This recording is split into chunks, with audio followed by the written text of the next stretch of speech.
9일 영국 런던에서 미국과 중국의 무역 협상이 있을 예정입니다. 이에 따른 이 기대감이 선반영이 된 데다 또 미국의 견조한 고용 지표 덕분에 양대 3대 지수 모두 1%의 강한 흐름을 보였습니다. 네, 맞습니다. 우리 시장 잠시 쉬어갈 동안 이 머스크와 또 트럼프 사이에서의 격한 설전이 벌어졌었죠. 여기에 대해서도 이 지난 5일 14%가량 하락했던 테슬라가 약 3%가량 약간이나마 소폭 반등에 성공을 했는데요. 자, 그렇다면 이 전반적인 시장 분위기 어떻게 흘러갔을지 지금 바로 3대 지수 상황 흘러감 살펴보시죠. 자, 가장 먼저 이 다우존스 그리고 나스닥 S&P 500 모두 약 1%가량 상승 마감에 성공을 했습니다. 이 방금 이주 앵커가 말씀을 드렸다시피 계속해서 이 뉴욕 증시에 대한 강한 자신감이 고용 보고서에서 드러났었는데요. 이 고용에 관해서 이 전날에 나왔었던 ADP 민간 고용 참 크게 하락을 하면서 많은 우려를 안겼었죠. 여기에 대한 그런 불안감이 씻겨 내려간 모습이었고요. 또 이어서 트럼프와 또 일론 머스크 간의 사이가 봉합이 되고 있다라는 그런 보도들이 나왔지만 아직까지는 완전하게 화해를 한 모습은 아닙니다. 오히려 화해보다는 완전히 돌아선 모습에 가까워졌죠. 자, 어쨌든지 간에 이날 같은 경우에는 상당히 이 트럼프가 행정명령에도 서명을 하면서 이 관련주들, 양자 컴퓨터와 드론 등이 함께 움직인 날이기도 했습니다. 자, 그렇다면 그 이외의 이 관련주들 어떻게 움직였을지 히트맵 통해서 지금 바로 만나보시죠. 자, 가장 먼저 전반적으로 이 기술주의 매기가 도는 모습 살펴지고 있습니다. 마이크로소프트의 경우에도 0.58%, 엔비디아와 애플이 각각 1% 이상 상승을 보여줬고요. 또 아마존과 구글이 크게 역시나 강한 급등세를 시연을 했네요. 가장 먼저 엔비디아 소식 안 볼 수가 없겠죠. 이 엔비디아의 경우 이 전일 테슬라로 인한 이 투심 위축이 강하게 기술주 전반에 일어났었습니다. 우리 시장은 그 다음 날 바로 현충일로 쉬었었죠. 자, 이 때문에 이 브로드컴의 실적을 통해서 AI 칩 수요가 여전히 강하다. 이런 점이 좀 부각이 되면서 강세를 보였는데 브로드컴의 경우에는 오히려 막상 실적을 열어보니 좀 실망스러운 그런 부분들이 있었죠. 잠시 후에 자세하게 다뤄보도록 하겠고요.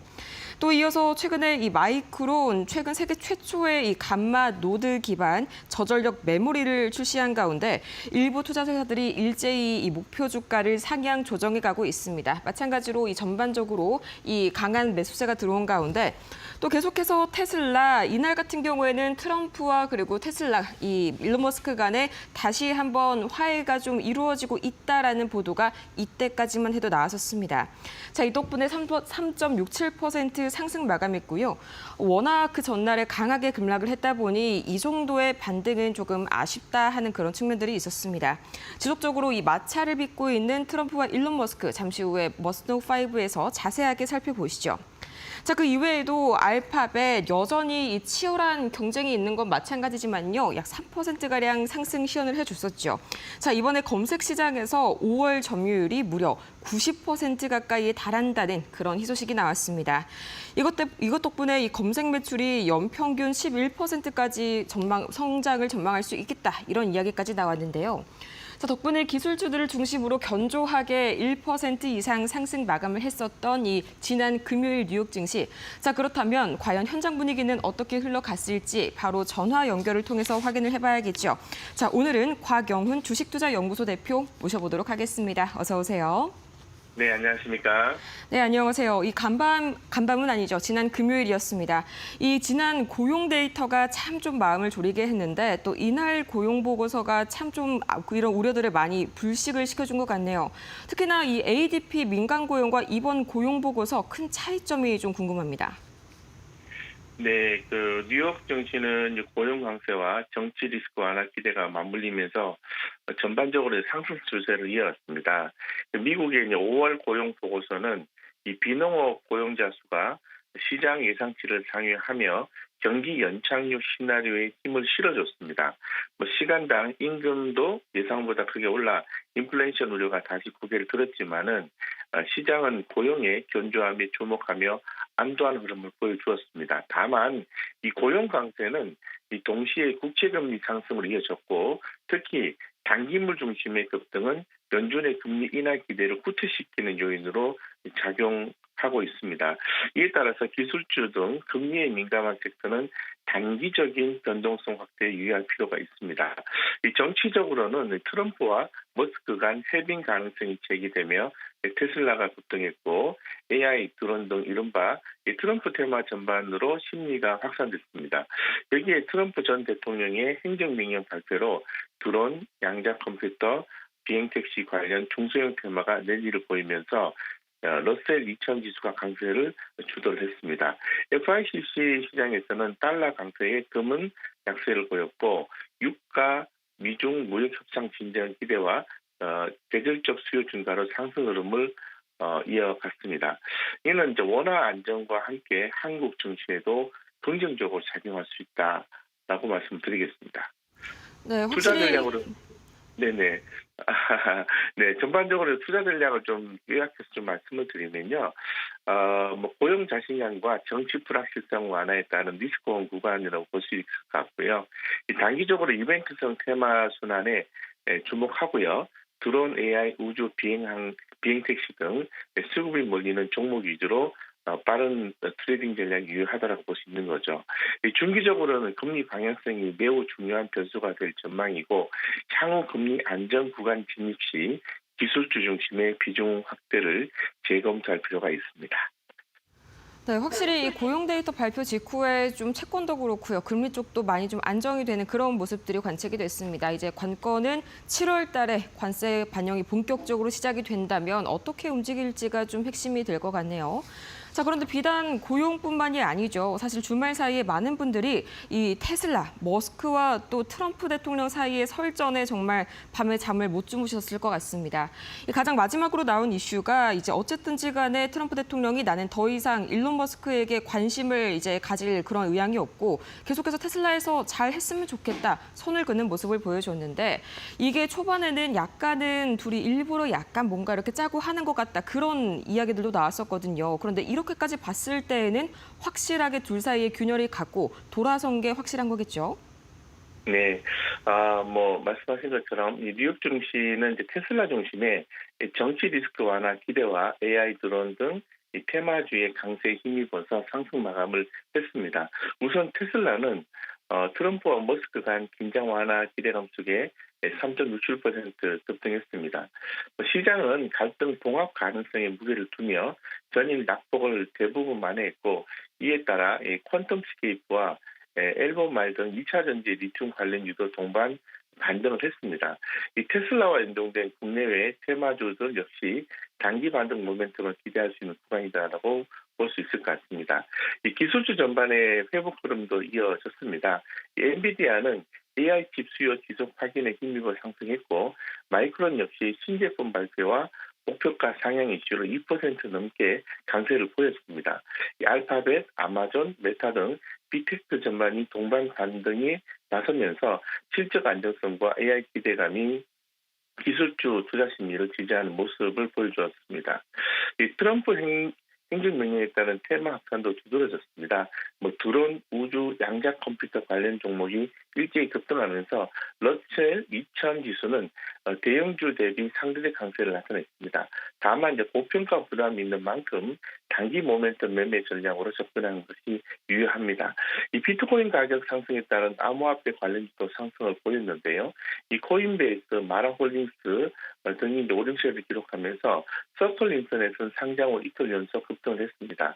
다만 이제 비트코인 고점권에서의 변동 확대 가능성은 경계할 필요가 있다라고 보시면 될 것 같습니다. 네, 반면에 이제 실적 전망 하향 이슈로 룰루레몬과 도큐사인은 각각 19% 넘게 급락을 기록했는데요. 이거는 이 고 PER 종목에 대한 투자 심리 위축을 반영하면서 향후 실적 시대에 대한 경계감을 다시 부각시켰습니다. 이 중국 기업은 미중 무역 협상 기대와 규제 리스크가 엇갈리며 혼조 마감했습니다. 특히 중국 정부가 전기차 가격 경쟁에 대한 경고를 내놓으면서 자동차 섹터는 하방 압력을 받는 모습이었습니다. 따라서 이 정치 리스크 완화와 AI 중심 테마 확산은 이 긍정적 모멘텀이나 금리와 실적 리스크는 여전한 상황입니다. 따라서 기술주와 테마 중심의 단기 탄력적 매매 전략이 유효하며 실적 변동 확대 구간에서는 리스크 관리가 필수이다라고 말씀드리겠습니다. 또한 이 중소형 고평가 종목군은 단기 대응, 테슬라 AI 연동주는 재료 지속성 확인 후 비중 조절이 바람직해 보입니다. 네, 확실히 뭐 드론이나 양자 보안이나 그 이외에 뭐 초음속 비행 택시까지 최근 들어서 참 이 포퓰리즘적인 특히나 증시의 그런 눈치를 좀 많이 보는 그런 트럼프의 움직임이 좀 포착이 되네요. 자, 그러면 이어서 여기에서 고용이 잘 나왔다고 하더라도 우리가 마냥 안심을 할 수는 없는 거겠죠. 이제 아무래도 이제 연준 쪽에서 금리 인하가 늦춰질 것이다 이런 분석들이 강해지고 있는데 여기에 대해서는 이 금리 인하 루트 앞으로 어떻게 봐주실까요? 네, 이에 따라서 오늘 한국 증시를 좀 보면은 정책 기대감과 글로벌 훈풍이 맞물리면서 리스크 온 흐름을 이어갈 전망입니다. 말씀드린 것처럼 미국 고용 보고서가 예상치를 웃돌면서 경기 연착륙에 대한 기대감이 부각되고 테슬라를 중심으로 한 트럼프 리스크 완화 시그널은 투자 심리 회복을 견인하고 있습니다. 다만 시간당 임금 상승으로 인한 미금리 급등은 기술주 중심의 단기 변동성 요인으로 작용할 수 있습니다. 국내 증시는 현 정부 출범 이후 코스피 5천 시대를 향한 허니문 랠리가 전개될 흐름입니다. 외국인은 최근 이틀간 2조 원 이상 순매수하며 시장 상승을 주도했고 증권, AI, 지주사 등 정책 수혜주가 강세를 나타냈습니다. 이번 주는 이제 상법 개정안 재추진, 35조 원 규모 추경 기대, 미중 무역 협상 재개 등 정책과 대외 이벤트가 시장의 중심 변수가 될 전망입니다. 특히 6월 13일 코스피 200, 코스닥 150 전기 변경을 앞두고 수급 쏠림에 따른 변동성에도 주의가 필요해 보입니다. 따라서 단기적으로는 정책 수혜와 트럼프 테마 중심의 이벤트 드리븐 전략이 유효하고요. 중기적으로는 연준의 금리 기조 변화 여부에 따라 기술 비중 재확대 검토를 할 필요가 있습니다. 고점 부담 구간에 진입한 종목은 차익 실현 매우 소화 구간 진입 가능성이 있어 보이고요. 정책 기대와 글로벌 심리 회복은 긍정적이라고 볼 수 있는 거죠. 다만 금리와 수급, 대외 이슈 변화를 촘촘히 확인하면서 유연한 대응이 필요한 구간으로 판단하고 있습니다.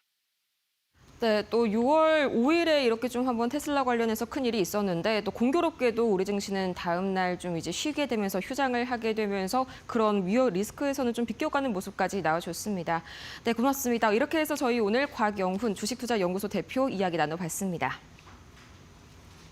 네, 감사합니다. 네, 감사합니다. 자, 그러면 이어서 저희는요, 이 이주의 앵커와 함께 이 특징주 그리고 반드시 알아야 할 지표들까지 지금 바로 만나보겠습니다.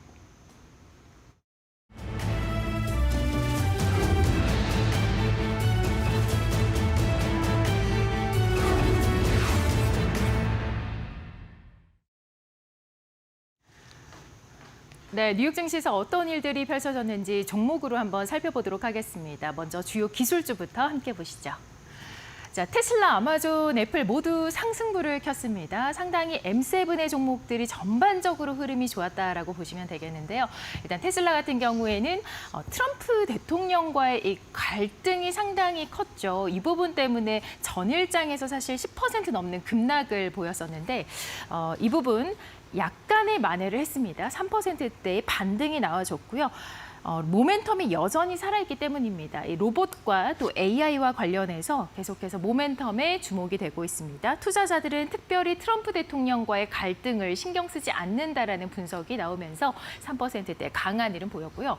아마존 같은 경우에는 미중 고율 관세 유예 조치의 혜택을 본 수혜 종목으로 기대가 된다라는 분석이 나오고 있습니다.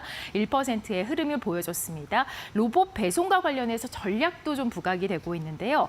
AI 물류 자동화에 대한 기대감 나오고 있습니다.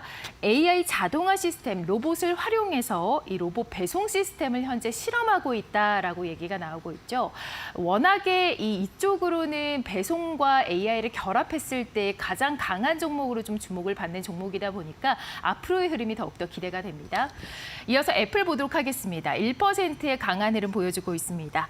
오늘부터 시작됩니다. WWDC에 대한 기대감 상당히 반영이 되고 있고 AI 전략이 본격화될 것으로 분석이 되고 있습니다. 이 세계 개발자 회의에서 애플의 또 어떤 기술들이 주목이 될지, 어떤 기술들을 발표할지에 대한 시장의 주목이 이 1%의 상승에 반영되지 않았나 싶습니다. 이어서 종목들 보도록 하겠습니다. 실적과 관련된 종목입니다. 자, 페코 헬스 앤 웰니스 컴퍼니 보시면은 20%대 급락을 보였습니다.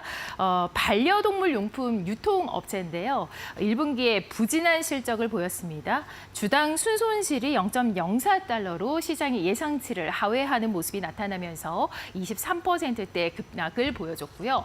콰넥스 빌딩 프로덕츠 보도록 하겠습니다. 건자재 제조업체인데 10%의 급등이 나왔습니다. 2분기에 이 조정 EPS와도 매출이 예상보다도 상회가 될 것으로 예상이 되고 있고요. 조정 EPS는 0.6달러로 예상되고 있습니다. 다음으로 살펴보도록 하겠습니다. 네, 블레이즈와 룰루레몬 애슬레티카 같은 경우에는 동반해서 10%대 거의 20% 가까운 급락을 보여줬습니다. 1%대 어떤 그 1분기 예상치를 상회하는 실적이 나왔음에도 불구하고 2분기에 조정 EPS가 예상을 하회하는 모습을 가이던스가 실망스럽게 나왔습니다. 이 부분이 반영이 됐고요. 룰루레몬 애슬레티카 같은 경우에는 워낙에 이 스포츠 애슬레저 기업으로 유명하죠.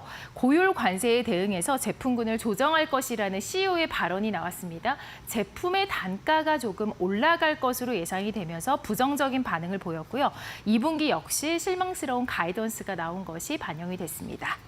이어서 IB 투자 의견 나온 종목들 살펴보도록 하겠습니다. 브로드컴 5%대 급락했고요. AI 모멘텀이 강력한 종목으로 많은 분들이 알고 계시죠. 1분기 시장 전망치를 상회하는 상당히 좋은 호실적이 나왔음에도 불구하고 부진한 잉여 현금 흐름에 대한 실망감 때문에 하락한 모습이 나타났습니다. 맥도날드 경우에는 치킨 스트립이라고 신제품이 나왔는데요. 반응이 그렇게 좋진 않습니다. 기존 점포 매출도 이 시장률에 비해서는 좀 하락한 것으로 예상이 되면서 투자 의견 매수에서 보유로 하향 조정한 것으로 나타났습니다. 0.52%의 하락을 보였습니다. 어플라이드 머티리얼즈 보시면 반도체 장비 제조업체죠. 1%대 상승을 보였는데요. 추가 하락이 좀 제한적이다라는 판단 나오고 있습니다. 모건스탠리 쪽에서는 내년 주당 순이익 9.31달러로 전망을 산정해서 목표가를 냈는데요. 투자 의견이 비중 축소해서 보유로 상향됐습니다. 자, 이어서 테바제약 보도록 하겠습니다. 글로벌 제약사죠. 3%대 상승을 보였습니다. 브랜드의 특히나 의약품 부문에서 성장성이 기대가 되고 있고요. 또 현금 흐름에 대한 개선도 예상이 되면서 투자 의견 매수 제시한 리포트 나왔습니다. 지금까지 특징주 알아봤습니다.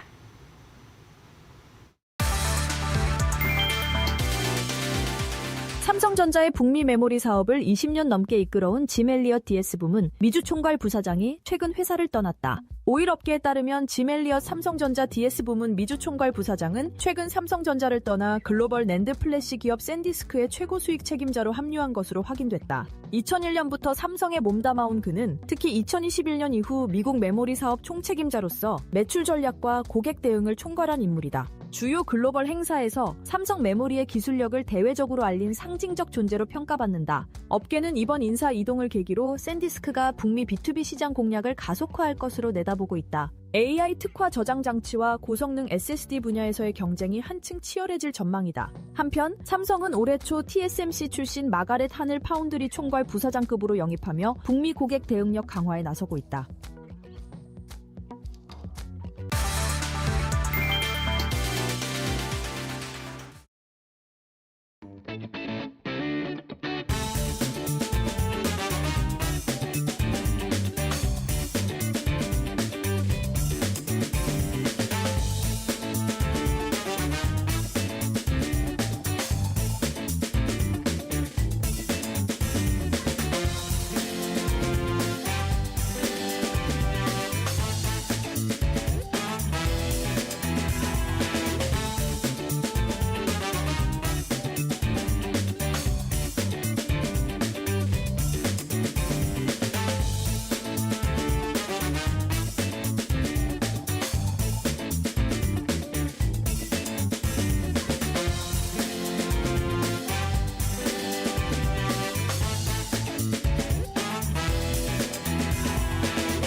네, 지난 5일 밤 참 정말 새벽 내내 잠 못 주무신 분들 많을 것 같습니다. 저도 역시 마찬가지였는데요. 이 트럼프의 대표적인 우군이었었던 일론 머스크, 정말 이 정도까지 격렬해도 될까 싶을 정도로 굉장히 강한 설전을 벌였었죠. 또 한편으로는 그동안에 트럼프와 마찰을 일으켜왔었던 중국 그리고 이외의 국가들은 다시 한번 미국에게 손을 내밀고 있습니다. 마치 약간 외부가 조용해지면 내부 안에서의 균열이 더 심각해지길 기다리는 걸까요? 가장 먼저 첫 번째 이슈 보도록 하겠습니다. 이 트럼프와 머스크 공개 결별. 자, 이제는 완전히 확고화된 그런 내용이죠. 자, 발단은 6월 5일이었습니다. 이 머스크가 트럼프 대통령의 감세안을 비판한 것에서부터 시작이 됐었는데요.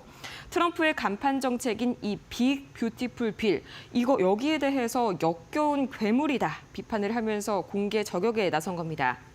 감세 법안이 재정 적자를 키우는 데다가 특정 산업에 유리하다는 점 역시 머스크가 내내 불만으로 삼고 있었던 점이었죠. 자, 하지만 여기에 대해서 트럼프는 실망스럽다면서 즉각 반격에 나섰는데요. 하루 뒤에 트럼프는 머스크가 운영하는 테슬라와 또 스페이스X의 정부 보조금 계약 중단 가능성까지 시사를 했습니다. 상당히 초강수를 둔 거죠. 머스크는 여기 X에서 트럼프의 탄핵 요구 글에 예스라고 답하면서 마치 트럼프를 탄핵을 시키고 싶다. 아예 그냥 확실하게 자신의 의사를 밝힌 겁니다. 여기에 SNS상으로 이때부터 강도 높은 두 사람 간의 설전이 오가는데요.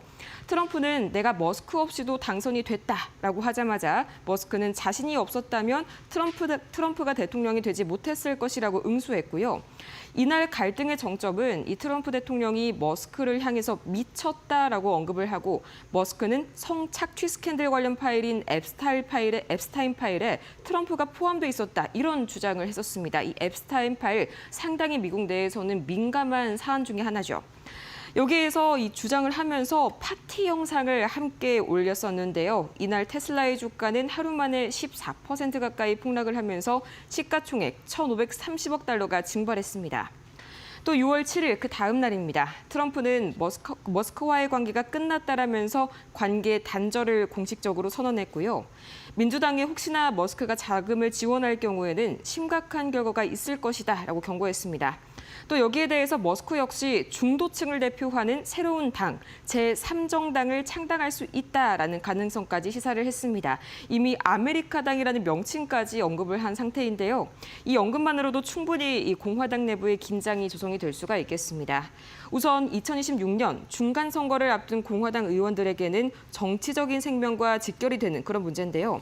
특히나 이 재선도 없는 트럼프의 경우에는 순식간에 레임덕으로 전락할 수 있기 때문에 이 민주당 내 그리고 공화당 내에서도 반응이 엇갈리고 있습니다. 민주당이라고 무조건 환영을 하고 있는 건 아닙니다. 이 미국 민주당 상원 의원 코리 부커가 테슬라 CEO 머스크로부터 이 어떠한 정치 후원금도 받지 않겠다고 또 밤사이에 선언을 했었는데요. 양측의 참모진이 주말 사이에 전화 접촉에 나서면서 일시적인 휴전 모드에 돌입은 했지만 이미 선을 그은 두 사람, 신뢰가 무너진 두 사람의 관계 회복이 상당히 유연해 보입니다. 자, 그런데 이런 정치적 이해관계가 얽힌 것은 이번에 비단 테슬라뿐만이 아니라 스페이스X 그리고 그것과 관련된 연방 계약들 더 나아가서 XAI와도 관련이 있겠죠. 앞으로 이 향방이 어떻게 될지 한번 자세히 짚어보도록 하겠습니다. 자, 먼저 지난 주말이었습니다. 이 트럼프 대통령이 테슬라와 스페이스X 등 머스크의 계열사들에게 연방정부 보조금과 계약을 중단할 수도 있다. 이렇게 공개적으로 서한을 보냈습니다. 이처럼 테슬라의 주가 그리고 이어서 XAI 그리고 스페이스X까지 민감하게 투자자들이 반응을 한 배경에는 6월 12일 로보택시 출범이 아무래도 가장 큰 현재 걸림돌로서 작용을 하고 있기 때문이겠죠. 테슬라는 아무래도 전기차 보조금, 자율주행 규제, 또 배출권 거래 등의 정책 등에 절대적으로 의존하는 그런 사업 구조를 가지고 있습니다. 따라서 정부 눈밖에 나는 순간 주가도 사업 자체도 크게 위태로워질 수가 있는 거죠. 스페이스X의 상황도 크게 변하지가 않는데요. 이 나사와 국방부, 정보기관 등과 맺은 계약만 30조 원 규모. 이 트럼프가 이걸 끊겠다고 시사를 하자마자 안보 영역까지 정치의 어떤 수단이 된다. 이런 우려들이 나왔습니다. 다행히 백악관 내부에서는 실제로 끊기는 어려울 것이다. 안보 영역은 굉장히 민감한 분야인 것을 알고 있다. 이런 식으로 진화에 나섰지만 이 경고 한 줄에 민감하게 반응하는 시장 분위기상 이미 여기에 대해서도 상당히 불안감이 커진 상황이고요. 머스크의 AI 신사업이죠. 이 XAI 역시나 타격을 피하지 못했습니다. 50억 달러 규모의 채권 조달을 추진 중이었는데 이 트럼프와의 갈등 직후에 당연히 채권 가격이 급락했고요. 조달 금리가 12%를 넘기게 되면서 자금 비용이 급등했습니다. 사실상은 이 자금을 조달할 수 없는 상황에 일시적으로는 갇히게 된 거죠. 정치 리스크가 사업 확장 지연으로 이어질 수 있다는 다시 한번 이 머스크 리스크가 확장이 되고 있는 가운데 한편 또 공교롭게도 이번 사태와 거의 동시에 테슬라의 옵티머스죠. 이 휴머노이드 로봇 책임자 밀란 코박이 돌연 퇴사를 선언했습니다. 코박 본인은 이 가족과의 시간 등의 개인적 사유를 강조를 하면서 다른 어떤 이유도 없다라고 선을 그었지만 이 시기적으로 워낙 트럼프와 머스크 간의 갈등이 극에 달한 직후라는 점에서 시장에서는 다양한 해석이 나오고 있습니다. 이 부분에 대해서는 저희도 잠시 후에 조금 더 시간을 두고 살펴봐야 할 문제이고요. 어쨌든지 간에 이 옵티머스 휴머노이드 사업이 테슬라의 새로운 먹거리로 부상하고 있는 그런 와중에 다시 한번 이런 위기 상황 속에서 관련자가 퇴출이 됐다 또는 퇴사를 했다. 이 역시 계속해서 지켜봐야 할 문제인 것 같습니다. 자, 하지만 이렇게 내부 간의 균열이 극화되자마자 외부에서는 오히려 이 트럼프 대통령에게 손을 뻗는 모습, 특히나 중국을 위주로 강하게 나오고 있습니다. 자, 다시 손잡는 미국과 중국이라고 되어 있는데 사실상 이 기사가 나온 날 같은 경우에는 워낙 이 일론 머스크와 그리고 트럼프 대통령 간의 설전이 격화가 되었기 때문에 살짝 이슈가 되지 못한 점도 있었습니다. 지금부터 자세하게 보시죠. 자, 우선 미국과 중국이 다음 주 런던에서 다시 협상 테이블에 앉게 됩니다. 미국 재무장관, 상무장관, 그리고 무역 대표까지 총 출동하는 엄청난 자리인데 중국의 경우에도 마찬가지로 허리퐁 부총리가 직접 자리에 나설 예정입니다. 이번 회담은 지난 5월 제네바에서 이뤄진 90일 관세 완화 합의의 후속 조치이자 이 히토류 수출 갈등 해소를 위한 첫 공식 대면입니다. 트럼프 대통령은 시진핑 주석과의 통화 이후에 이번 회담이 잘 될 것이다 긍정적으로 평가를 했는데요. 실제로 중국은 일부 히토류 수출 허가를 잠시 내준 상태입니다. 핵심 쟁점은 바로 히토류 자석, 즉 미국의 전기차와 방산 산업의 심장이라고 할 수 있는 바로 이 히토류 품목인데요. 미국 측은 기술적인 지연 없이 이전 수준으로의 수출 재개를 강력하게 요구하고 있습니다. 다만 시장의 낙관론은 제한적입니다. 관세 유예가 7, 8월쯤에 종료가 되는 데다가 협상이 실패할 경우에는 100%가 넘어가는 기존 관세가 다시 부활할 수 있기 때문인데요. 물론 어느 정도 내성이 가지고 있는 그런 시장이겠지만 이번에는 두 번째라는 점에서 그 비관론이 더 거세지겠죠. 또 이번 협상이 단순 관세 수준을 넘어서서 히토류와 반도체, 심지어 유학생 입국까지 걸려있는 구조인 만큼 완전한 정상화보다는 단계적인 유화 조치에 그칠 가능성이 높다라는 분석이 더 강하고요.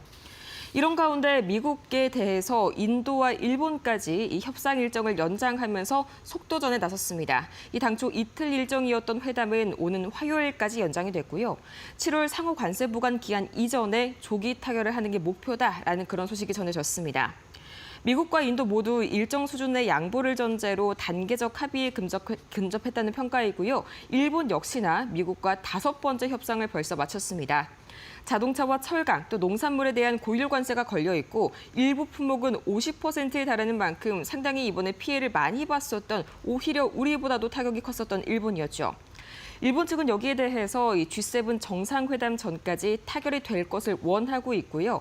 또 미국산의 방위 산업 기술 협력 등을 카드로 내걸고 있습니다. 자, 우리 같은 경우에도 얼마 전 이재명 대통령이 이 트럼프 대통령과의 통화를 마쳤는데 아직까지는 뚜렷한 시그널이 나오고 있지 않습니다. 마찬가지로 속도전을 내서 K 증시까지 여기에 동참할 수 있는 그런 흐름이 이어져야겠습니다.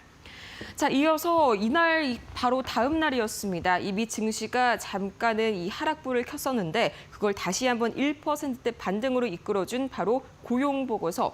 생각보다 굉장히 견조하게 나왔습니다. 자, 가장 먼저 5월의 미국 고용 보고서 이 예상보다 양호한 결과 때문에 경기 둔화 우려를 다소 덜어냈다는 평가가 상당히 지배적인데요. 우선 5월 비농업 부분 신규 고용이 상당히 중요합니다. 13만 9천 명이 증가했는데 시장 예상치가 12만 5천 명이었다는 점을 고려한다면 상당히 이 상회를 한 수치죠. 전달 수치는 하향이 조정되면서 고용 증가세가 둔화되는 그런 흐름은 이어졌는데요. 실업률도 중요하겠죠. 이 실업률이 4.2%로 그대로 변동이 없었고요. 또 평균 시급은 전월 대비 0.4%, 전년 대비해서는 3.9% 오르게 되면서 임금 상승세는 여전히 좀 견조한 모습이 나타났습니다. 이 세부적으로 보자면 헬스케어 분야가 전체 고용의 절반 가까운 6만 2천 명을 차지했고요. 여가와 접계급종과 또 사회복지 부문 각각 4만 8천 명, 1만 6천 명 늘었습니다. 이 반면 주목해야 할 부분은 바로 정부 부문인데요. 여기에서만 이 정부에서만 2만 2천 개의 일자리가 줄었습니다. 다만 고용보고서 속 조사 방식에 따라서 일자리 수치 간의 괴리가 발생한다는 점은 당연히 이제 참고를 하셔야겠죠. 전일 대비해서 69만 6천 명의 감소를 기록한 가구조사 결과는 고용시장의 여전한 이런 불확실성을 그대로 보여주는 지표였고요. 또 시장 직후의 반응도 중요하겠죠. 이 절대적인 결과에 비해서는 즉각적인 반등이 좀 바로 거세게 나와줬습니다. 주 초에 발표가 됐었던 부진했던 이 민간 고용, ADP 민간 고용 같은 경우에는 상당히 경기 냉각 우려를 다시 한번 불식시켰지만 여기에 대해서 이런 우려들을 다시 한번 완화해준 이번 고용 보고서 발표 후에 당연히 국채 수익률이 상승했고요. 달러는 주요 통화 대비 다시 한번 강세를 보였습니다. 또 중요한 점은 금리 인하 재개 시점이 더욱더 늦춰질 것이라는 전망이 강해졌는데요. 이 시카고 상품거래소 패드워치 툴에 따르면 이 연방기금금리 선물 시장 7월 기준금리 동결 확률을 83.4%까지 높여서 반영했습니다. 이 전날 마감 무렵에 68.6%에 비하면 무려 15%포인트가량 급등한 거죠. 다만 고용의 증가세 자체는 좀 둔화가 됐었고요. 또 이번 수치 역시 하향 조정이 된 점이 다소 아쉬웠습니다. 자, 마지막으로 이 미국 자동차 업체들이 스텔스 가격 인상, 제가 스텔스 가격이라고 이름을 한번 따와봤는데 이게 굉장히 조용히 야금야금 올리고 있습니다. 아무래도 이전에 아마존과 월마트 등이 대대적으로 이 가격을 올리겠다, 관세 때문이겠다 이런 말들을 하게 되면서 백악관으로부터 직격탄을 맞은 이유가 아닐까 하네요. 어쨌든지 간에 전방위적으로 물가 압박이 가해지고 있는 현재 자동차 업계, 특히 미국의 상황입니다. 자, 우선 겉으로는 가격이 그대로인데 실질적으로는 소비자 부담이 커지고 있는 그런 상황입니다. 조용하게 가격이 오르고 있는 거죠.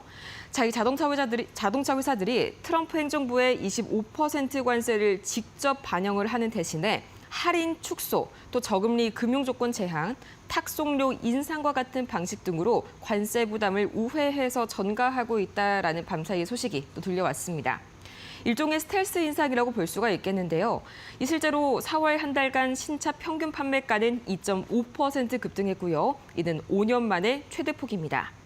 딜러 인센티브는 10%에서 6.7%로 줄었고 0% 할부 혜택도 사실상 자취를 감췄습니다.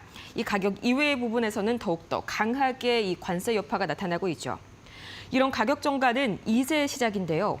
포드는 멕시코산 일부 차량의 스티커 가격을 최대 $2,000 올리기로 했고요. 또 현대차도 줄줄이 인상 대열에 합류할 것으로 보입니다.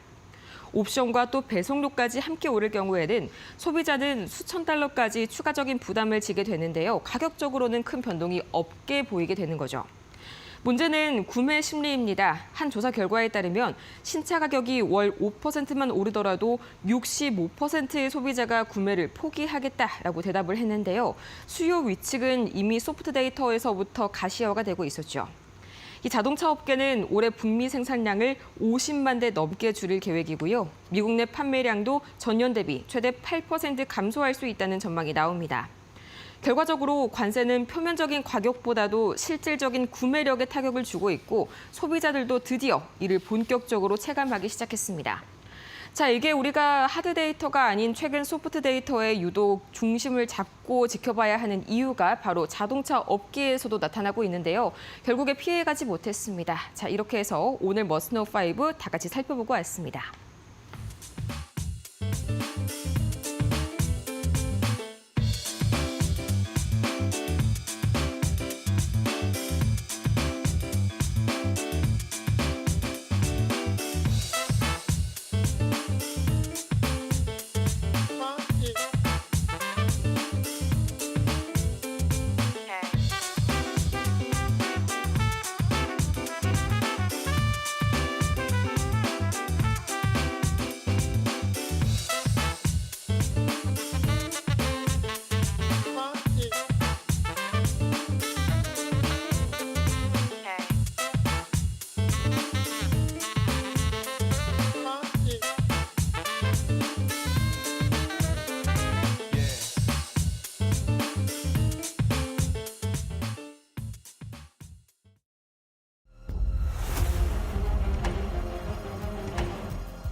안녕하세요. 메디토코 신입사업입니다. 오늘의 주제는 머스크는 트럼프 정신착란 증후군, 파월은 인플레이션 불안 증후군, 캐시우드, 트럼프의 중국 압박에 삐져버린 머스크, 캐롤라인 레빗, 머스크 이제 와서 이러면 쓰나?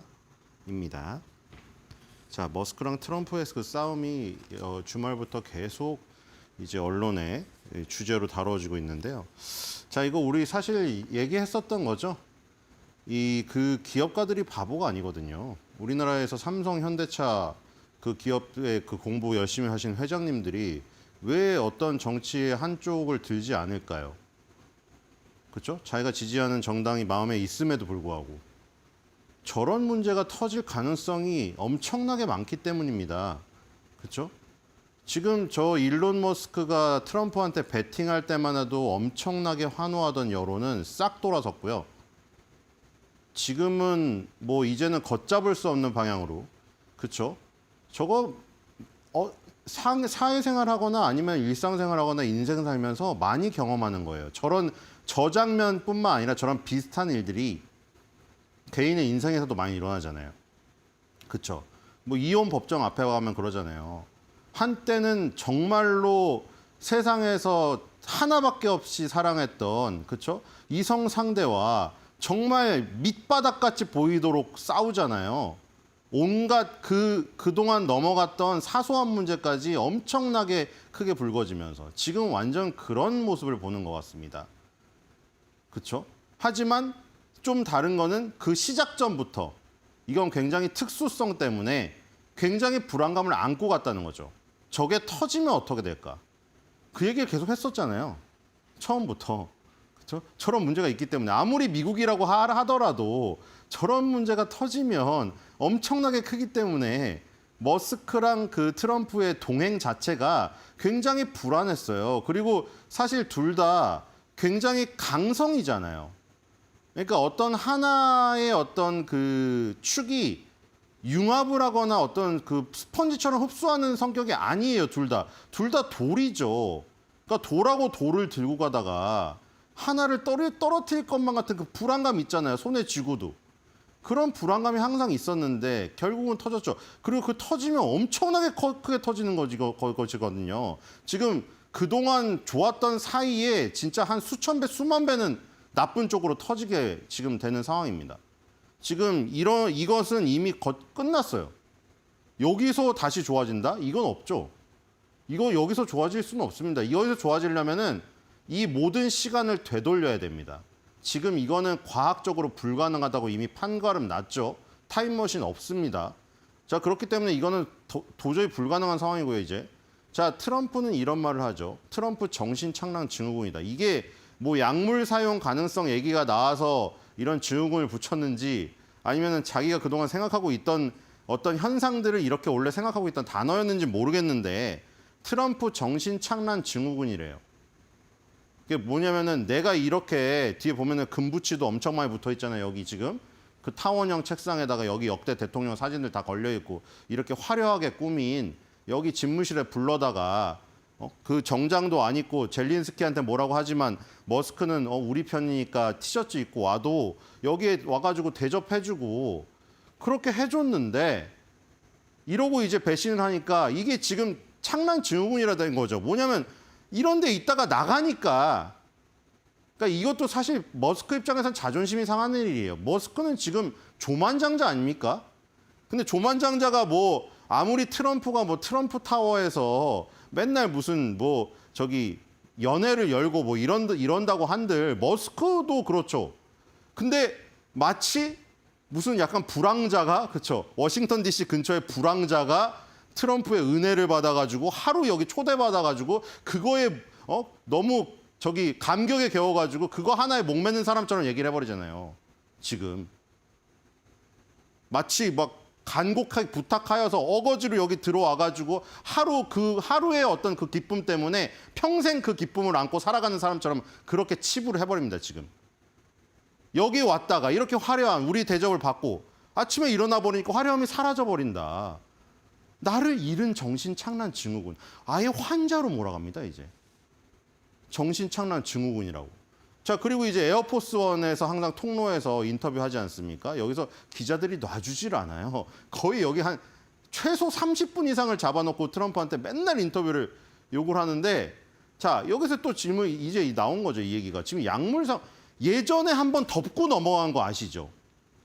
머스크랑 어떤 그 막 황태자들이, 기업의 황태자들이 모여가지고 약물을 한다. 근데 그때 너무 테슬라가 잘 나가고 앨런 머스크가 정점에 있었기 때문에 그냥 넘어갔어요. 뉴스가 굉장히 많이 나왔는데, 아니 뭐 돈 잘 벌고 뭐 미국에 저기 돈 많이 벌어다 주니까 뭐 그럴 수도 있지, 뭐 그런 약간 해프닝식으로 넘어갔었던 적이 있거든요.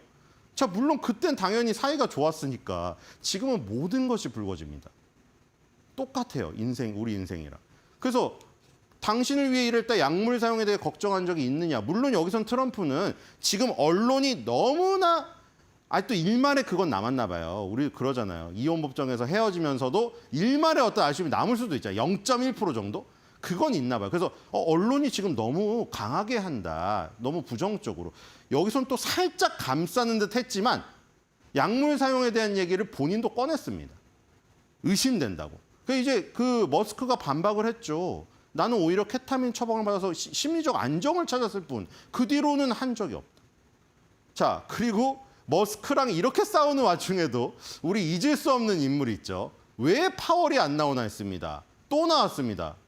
진짜 2026년 5월까지 매일 나올 거예요. 매일. 그러니까 그 질문도 후속에 나왔거든요. 지금 인플레이션이 없는데 도대체 왜 안 내리느냐, 이해할 수가 없다. 또 했습니다. 만약에 훌륭한 연방준비제도 이사회 의장이 있었으면 금리를 낮췄을 것이다. 이게 바꿔 말하면 파월은 훌륭하지 않은 연방준비제도 이사회 의장이라는 거죠. 뭐 사실 이거는 뻔한 얘기죠. 그동안 저거보다 훨씬 심한 말 많이 했잖아요. 느림보 거북이고 맨날 엉망진창 보고서 내고. 그렇죠?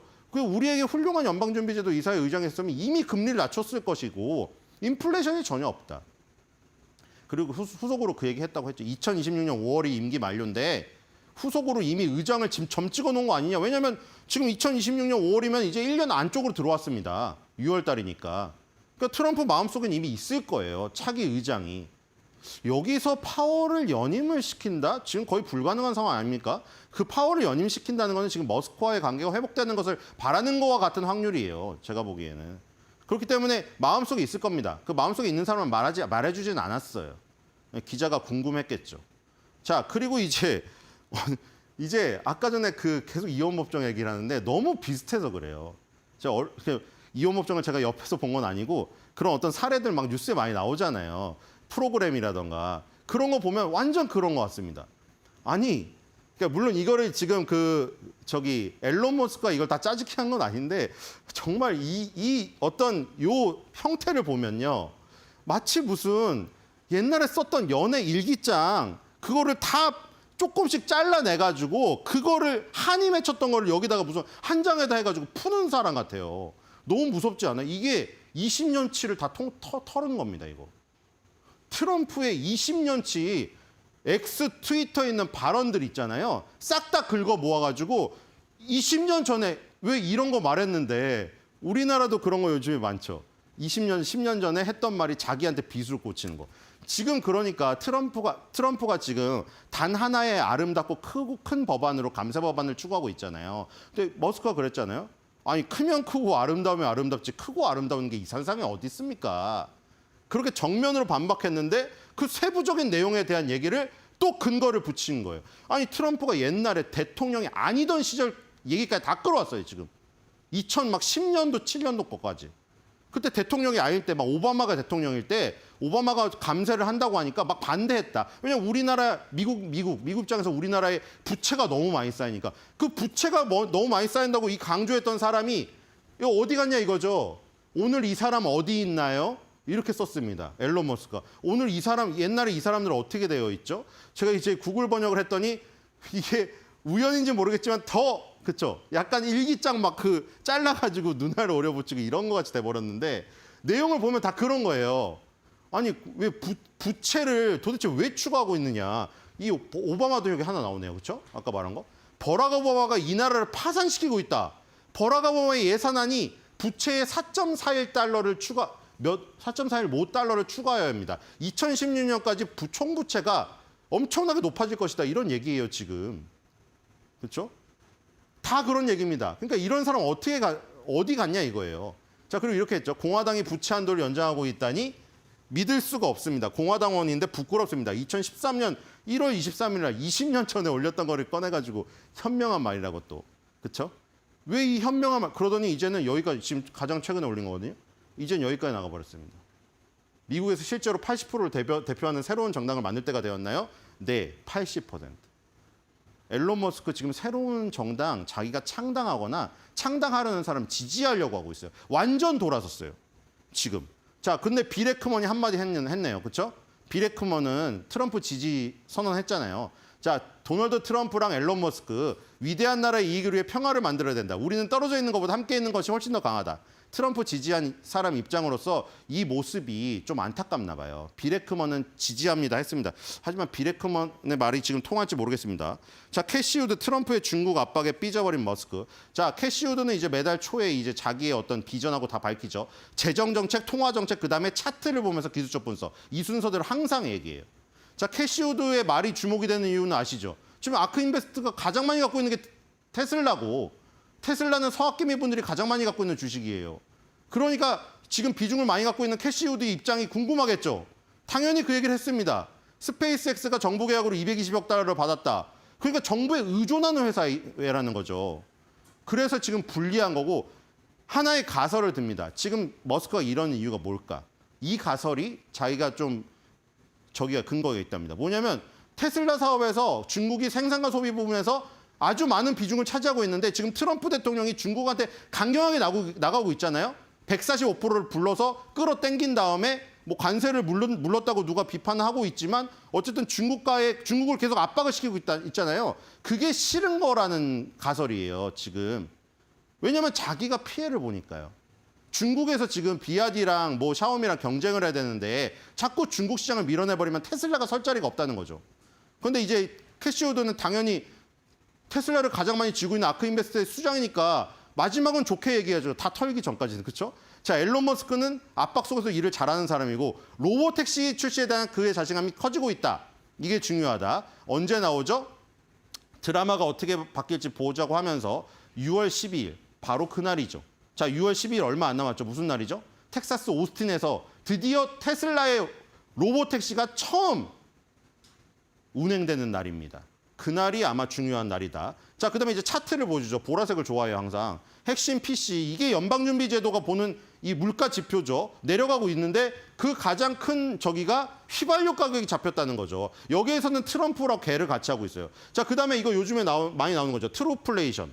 하도 인플레이션에 우려가 있다고 연준이 얘기를 하니까 요즘에 젊은 사람들이나 이 블록체인 기술을 믿는 사람들은 블록체인 기술로 본 트루플레이션을 봐요. 이게 60일 이상 앞선 인플레이션을 본다는 거죠. 왜냐하면 인플레이션에 대한 우려가 있다고 하는데 맨날 나오잖아요. 트럼프도 인플레이션에 대한 우려가 없다. 다 이렇게 낮게 나오지 않느냐. 근데 거기서 이제 언론에 기사가 붙잖아요. 아, 관세의 효과가 아직 여기 적용이 안 됐고 4월 5일 지표다. 그 얘기를 하니 자꾸 이걸 하는 거예요. 그럼 향후 2달 내의 인플레이션도 보자. 블록체인 기술을 우리는 미리 알 수가 있다. 떨어져 있다.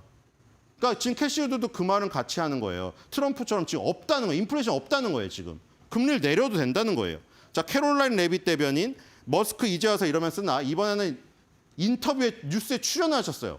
자, 앨런 머스크를 아까 똑같은 얘기죠. 타원형 사무실로 호의적으로 맞이했고 우리 정부의 낭비와 사기를 줄이는 대통령의 놀라운 리더십을 같이 보내놓고 그때는 아무 말도 안 해놓고 갑자기 하나의 크고 아름다운 법안 하려고 했더니 왜 이걸 반대하냐 이거예요.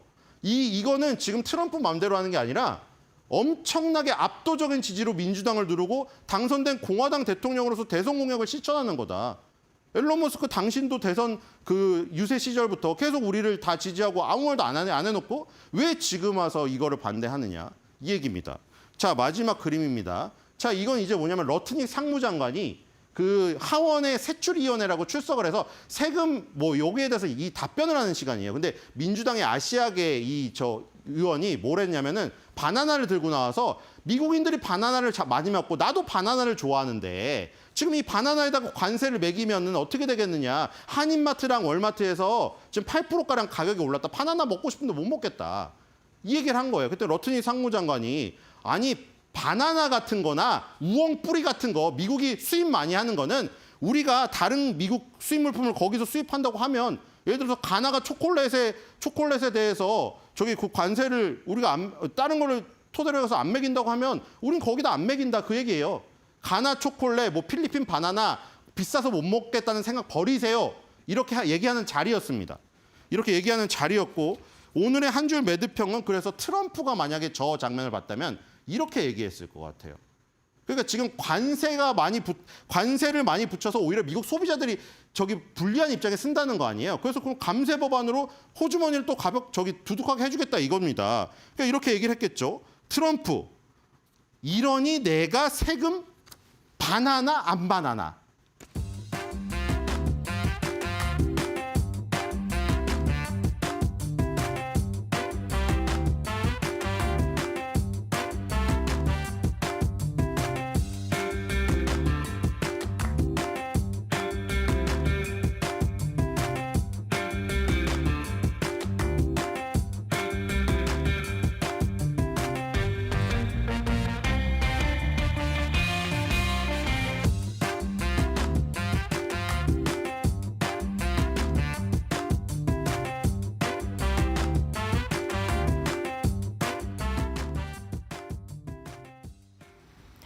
네, 뉴욕 증시에서 어떤 마감 시그널을 보냈을지 한번 살펴보도록 하겠습니다.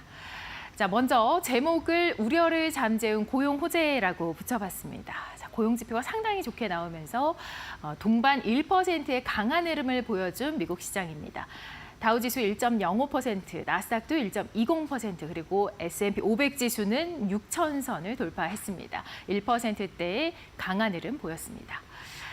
자, 섹터를 먼저 보도록 하겠습니다. 주요 기술주와 또 금융주, 그리고 통신 서비스와 에너지 섹터에서 상당히 흐름이 좋았습니다. 특히 금융주 가운데서는 고용지표 호조로 인해서 비자와 마스터카드 같은 경우에 상당히 흐름이 강세를 보이는 모습이 나타났고요. 소비재 쪽으로는 보시면은 방어주 경우 홈디포와 월마트, 펩시콜라 등의 1% 미만의 약세를 보였습니다. 그리고 기술주 같은 경우에는 M7 종목들이 다 흐름이 좋았는데요. 브로드컴 같은 경우에는 부진한 잉여 현금 흐름에 대한 실망감으로 5%의 약세 흐름이 나타났습니다. 아래 보시면은 국채 금리 보도록 하겠습니다. 자, 보통 이 단기물의 가격이 크게 밀리면 수익성 곡선이 평평하게 작동을 했는데요. 2년물과 10년물을 보시면은 둘 다 크게 상승했습니다. 고용 보고서가 발표되면서 국제 금리가 상승하는 모습, 달러도 같이 오르는 모습이 나타났고요. 지금 보시면은 10년물 같은 경우에는 4.039%, 그리고 2년물 같은 경우에는 통화 정책을 좌우하는 지표라고 보시면 되는데 4.506%의 강한 흐름이 나타났습니다. 이거 현재 시각으로 6일 오후 3시경의 기준입니다. WTI 같은 경우에는 1%의 강한 흐름 64.58달러에서 마감이 되는 모습이 나타나는데요. 고용지표 완화가 역시나 영향을 끼치면서 경기 둔화에 대한 우려가 완화됐습니다. 또 달러 인덱스는 올해 들어서 약 8.8%의 하락을 보이면서 99 아래로 빠졌습니다. 1980년대 중반 이후에 최저치의 낙폭을 보였는데요. 고용지표 호조 소식이 나오면서 이 부분도 다시금 오르는 모습이 나타났습니다. 99를 다시금 재돌파하는 달러 인덱스의 모습이 보였습니다. 이슈 보도록 하겠습니다. 미중 협상 주목됐는데요. 9일 오늘 런던에서 이 고위급 회담이 있을 예정입니다. 미국 협상단에 지금 이 수출 통제를 총괄하는 상무장관 그리고 무역 대표부 대표도 지금 포함이 되어 있고 재무장관도 리스트에 올라와 있습니다. 이렇게 실세들이 자리를 하면서 앞으로 어떤 내용들이 나올지 더욱더 궁금해지고 있죠. 미국은 현재 중국이 희토류 대미 수출을 재개했지만 우리가 원하는 수준에는 못 미치고 있다라고 얘기를 하고 있고요. 중국 같은 경우에는 수출 통제 해제를 요청할 것으로 예상이 되고 있습니다. 또 고용지표 상당히 좋았죠. 미 5월 고용이 전월 대비해서 13만 9천 명 증가했고 실업률은 4.2%로 예상대로 유지했습니다. 좀 인상적이었던 게 시간당 임금이 0.4%가량 올랐다라는 점인데요. 전월 대비해서 0.2% 상승하면서 연준의 금리 인하에 대한 기대감은 더욱더 약화가 됐습니다. 트럼프 대통령은 파월이 이 미국의 큰 적자를 만들어내고 있다라면서 연일 계속해서 비난하는 모습이 나오고 있죠. 연준이 만약 금리를 내린다면 장단기 국채 금리를 낮출 가능성이 있다라고 얘기를 하고 있습니다. 고용지표가 발표된 이후 시티그룹에서는 연준금리 인하 가능성에 대해서 7월에서 9월로 현재 미룬 상태입니다. 네, 다음으로는 일정 보도록 하겠습니다. 자, 오늘은 말씀드렸듯이 무역 협상 날이고요. 애플 WWDC 9일에 이제 시작이 되고 5월 뉴욕 연은의 1년 기대 인플레이션도 발표를 앞두고 있습니다. 6월 둘째 주 주요 일정 보도록 하겠습니다. 한국의 4월 국제지수가 발표가 됩니다. 이 부분도 좀 주목이 되고 있고 11월 특히 CPI와 CPI 근원 물가지수 그리고 12일에 PPI 지수가 또 발표가 될 예정이죠. 12일 같은 경우에는 선물과 옵션의 동시 만기일이라는 점도 알아두시면 좋을 것 같고요. 또 13일에는 미시간 소비자 신뢰 지수가 발표되니까요. 향후에도 어떤 흐름이 이어갈지 뉴욕 증시 주목을 해봐야 될 것 같습니다. 네, 지금까지 뉴욕 증시 마감 시그널 살펴봤고요. 이 부분이 또 국내 증시에는 어떤 영향을 미칠지 조민재 앵커와 함께 하시죠.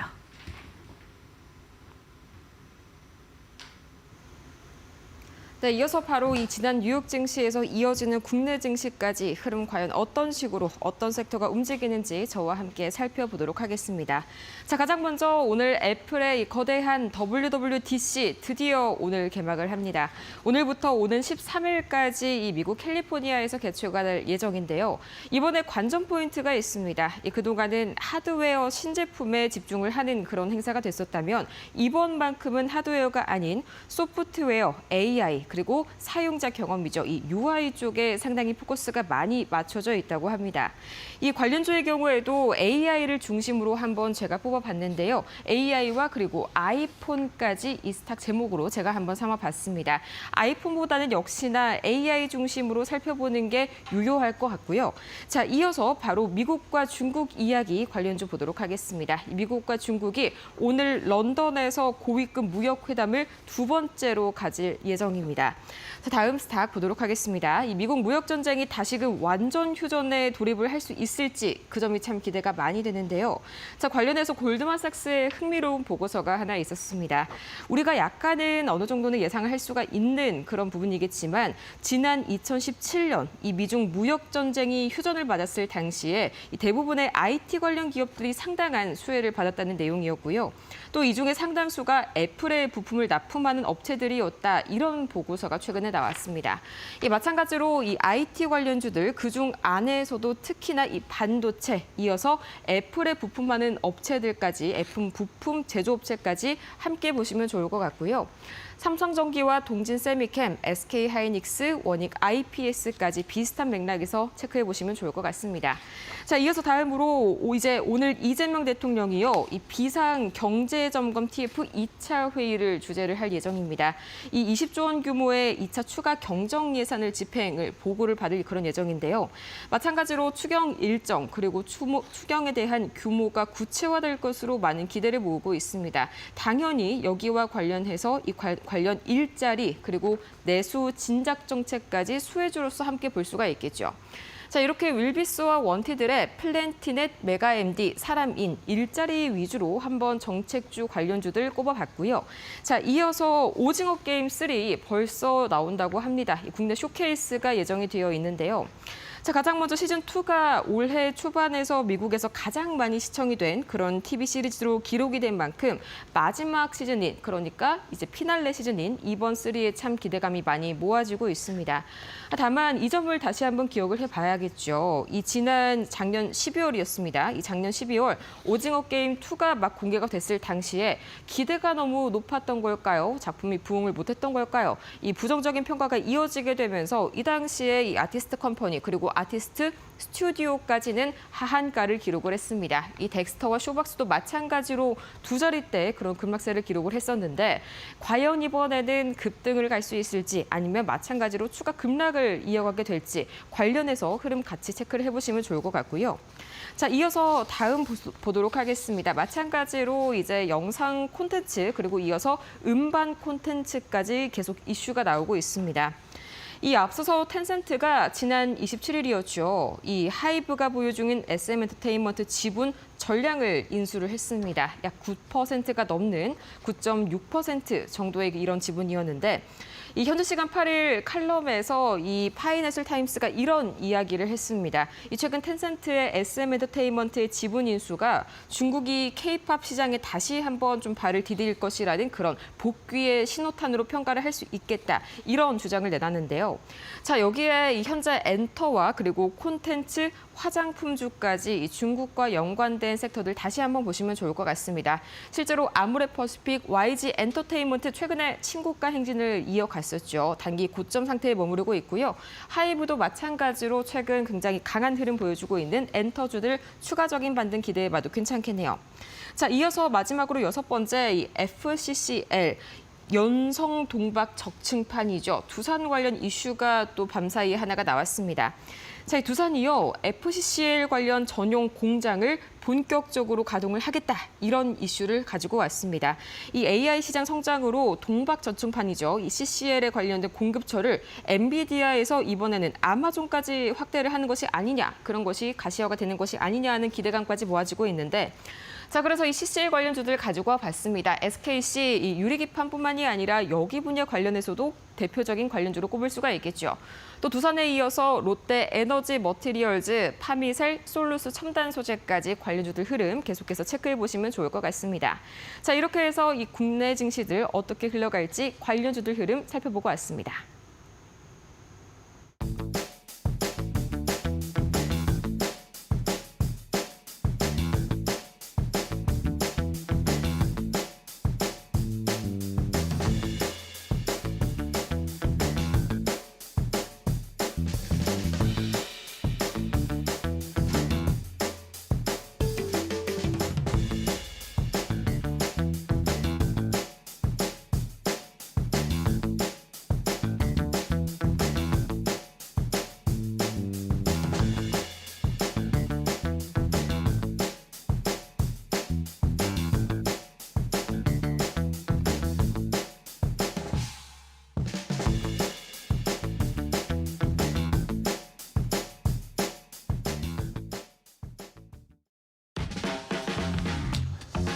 네, 여러분 주말이 아니죠. 이번에는 또 하루 있었으니까 6일 3일 연휴였죠. 잘 보내셨습니까? 이제 근데 확실히 덥네요. 낮에도 덥고 밤에도 덥고 아침에도 이제 슬슬 더워지고 있는 이제 여름이 본격화되고 있습니다. 자, 오늘 이데일리 신문에 나와 있는 좀 챙겨봐야 할 만한 시장 관련된 기사들 오늘도 네 꼭지를 준비를 했습니다. 첫 번째 오늘 톱 기사를 좀 가져왔습니다. 이데일리 신문이 대한상공회에서의 의뢰를 해서요. 이재명 정부에 바라는 경제정책. 그러니까 우리 사실 국민들이 새 정부에 어떤 경제정책을 바라느냐. 그러니까 새 정부의 경제정책의 방향성에 대한 우리 국민들의 어떤 궁금증들, 이랬으면 좋겠다라는 바람들을 설문조사한 결과를 오늘 일면 톱과 3면에 걸쳐서 이렇게 자세히 좀 다루고 있습니다. 표를 먼저 보시는 게 좋을 것 같습니다. 톱 기사의 제목을 이제 먼저 좀 설명을 드리는 게 좋을 것 같은데 보시는 것처럼 첨단 산업, 여기서 첨단 산업이라는 건 결국 이제 AI 또 반도체 이쪽이 되겠죠. 이재명 정부도 이 부분을 좀 굉장히 명확하게 하고 있으니까요. 보조금이 필요하냐 이 부분에 대해서 보십시오. 왼쪽에 약간 옅은 색, 그러니까 주요국들이 지원하는 수준 정도는 지원해야 된다. 이게 42%입니다. 주요국들이라는 건 미국, 뭐 중국, 유럽, 뭐 일본 등등등이 되겠죠. 그 다음에 빨간색이요. 적더라도 필요하다. 52.8%입니다. 그러니까 정부의 직접 보조금이 필요하다 이 얘기가 되는 거죠. 그럼 두 질문을 합하면, 응답을 합하면 95% 정도가 우리 국민들 95%. 거의 사실 대부분이라고 보시면 됩니다. 대부분이 반도체, AI 이쪽 산업에 대해서는 정부가 직접적으로 보조금을 줄 필요가 있다. 이 질문은 사실은 지난 정부에서도 계속 사실은 내내 그 전 정부에서도 그랬고요. 지난 앞서 있던 두 정부에서 내내 사실은 계속해서 화두가 됐던 질문입니다. 왜냐하면 중국을 위시해서 미국도 그렇고 이 계속해서 이제 반도체라든가 뭐 배터리라든가 전기차라든가 등등등 소위 말하는 이제 앞으로 다가올 첨단 산업, 그러면 앞으로 다가올 첨단 산업에 반드시 필요한 이런 반도체 같은 이런 분야에 정부가 적극적으로 지원을 하고 육성을 해서 키운다 이 기조였기 때문에 근데 왜 우리 정부는 안 하느냐 이런 사실 논란이 좀 많았죠. 근데 사실 그 이유는 항상 그런 거였습니다. 정부가 보조금을 지원하면 그 보조금의 수혜는 대부분 다 뭐 삼성, 뭐 SK 이런 대기업들인데 형평성에 어긋난다라는 거였죠. 그러니까 사실 이게 앞뒤가 안 맞는 말인 이유가 우리나라는 잘 아시는 것처럼 산업화 시대인 거예요. 1970년대 산업화가 본격화된 이후에 정부의 정책 자체가 대기업 중심의 정책이었습니다. 대만이나 일본이랑 좀 다르죠. 그렇게 해서 정부의, 그러니까 우리나라의, 대한민국이라는 나라의 경제 구조가 대기업 중심, 그다음에 수출 중심, 이 구조가 좀 정착되어 온 게 벌써 한 50년 이게 넘었는데, 정말 중요한 어떤 분야, 전략 분야, 첨단 산업 분야에 대해서 그게 사실 대기업들이 할 수밖에 없는 거 아니겠습니까? 돈이 뭐 매년 몇 조 단위, 몇십 조 단위로 들어간 투자 사업이니까.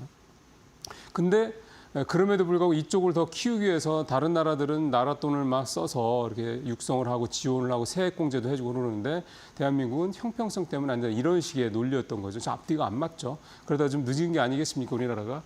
근데 이제라도 더 늦기 전에 좀 가야 된다라는 측면에서 이제 우리 국민들의 생각이 이렇고요. 실제로 새 정부도 사실 AI랑 반도체 쪽에 100조 원을 투자하겠다는 얘기가 나왔는데 그 100조 원 투자라는 게 민간에서 자금들을 빨아들여서 하겠습니까? 결국은 민간 자금 투자도 받겠지만 당연히 정부가 사실 거의 대부분의 자금을 지원하고 세액공제를 해주고 이런 등등등 갈 수밖에 없다라는 얘기일 겁니다. 그래서 그것도 이재명 정부가 누구보다 잘 알고 있을 거고요. 그래서 국민들의 이런 뜻을 아마 이재명 정부가 지금 이미 잘 준비를 하고 있지 않나. 사실 공약에 그런 내용들이 이미 있었으니까요.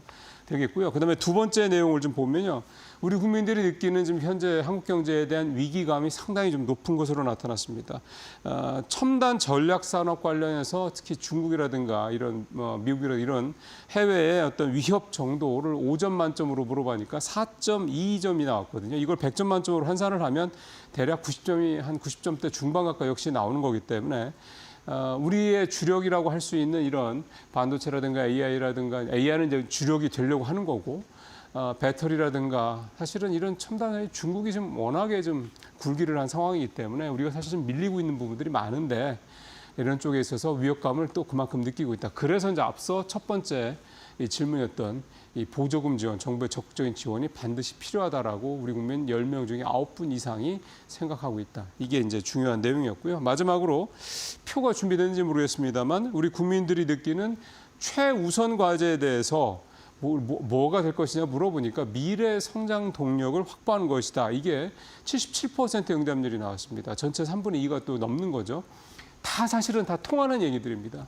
우리 국민들이 우리 첨단 산업이 정말 위기다라고 많은 분들이 느끼고 있고 10명 중에 9분이 느끼고 있고 그래서 정부가 적극적으로 보조금을 지원해야 된다는데 역시 10명 중에 9명 이상이 지지를 하고 있고 그래서 미래 성장 동력을 확보해야 된다. 다 일맥상통하는 내용들이라고 볼 수가 있겠습니다.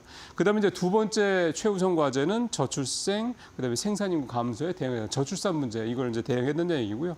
이어서 이제 의료, 교육개혁, 에너지, 기후위기 대응, 노사관계 등등등 순이었습니다. 전체적으로 오늘 첫 번째 기사를 읽어보시면 이제 말씀드린 대로 정리를 해보면 위기감, 그래서 정부가 적극적으로 나서야 된다. 그리고 그래서 미래 성장 동력을 확보해야 된다. 이렇게 어떻게 보면 이제 한 줄기에 흐르고 있다. 이렇게 말씀드릴 수가 있겠습니다. 자, 두 번째부터는 이제 주시장 얘기 중심으로 좀 준비를 했습니다. 자, 이번 주 주말 증시 전망 보면요. 지난주에 근 10개월 만에 2,800선 고지를 이제 올라왔죠. 그래서 이제 투자자들의 시선은 3,000선으로 좀 다가오고 있는 것 같습니다. 이재명 대통령이 대선광으로 5,000포인트 시대를 열겠다라고 얘기를 했는데 지금 분위기로 봐서는 뭐 5,000포인트도 뭐 내년에는 가지 않겠냐 이런 마음이 들 정도로 분위기 상당히 좋습니다. 근데 시장이 늘 그렇지는 않죠. 어쨌든 지금 이제 3,000포인트에 가까워지는 상황에서 이제 이번 주에 뭘 좀 포인트를 잡아야 될 거냐는 얘기가 되는데 일단 지난주를 점검해 보면 코스피가 무려 4.2%, 코스닥도 2.97%, 3% 가까이 급등을 했고요. 11개월 만이군요. 11개월 만 2,800선을 회복했고 외국인이 주간 기준으로 2조 1,000억 원 넘게 기관도 조금 샀습니다. 개인이 좀 2조 3천억 원 넘게 파는 그런 모습이 나타나서 또 외국인들이 적극적으로 사고 있을 때 또 개인들이 또 갖고 있던 물량을 또 좀 내주는 그런 상황이 벌어지고 있고요. 잘 아시는 것처럼 새 정부에 대한 기대감이 지난주에 컸죠.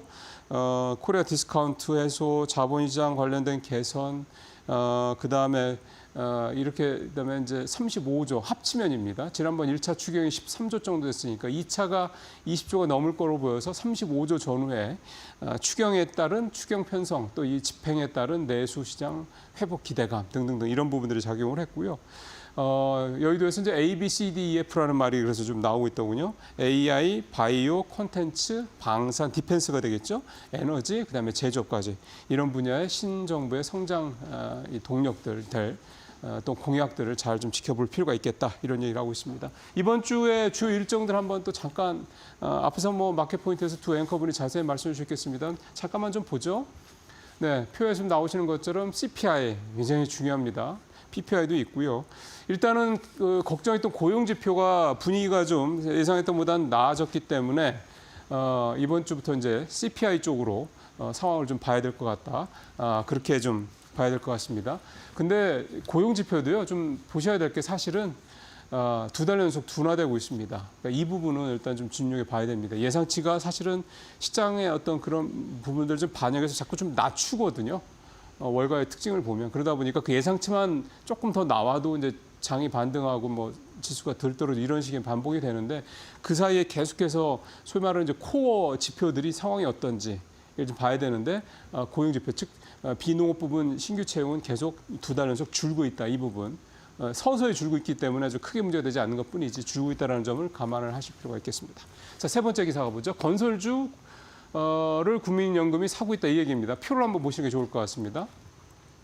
국민연금의 보유 지분이 늘어나가는 종목들이 좀 나타나고 있는데 GS건설, HD 현대산업개발 두 종목이 0.2%포인트, HDC 현대산업개발은 많이 늘렸죠. 0.7%포인트가 넘게 지분을 사들였고요. 가장 지분이 많이 늘어난 거는 최근 일주일 새입니다. 호텔신라입니다.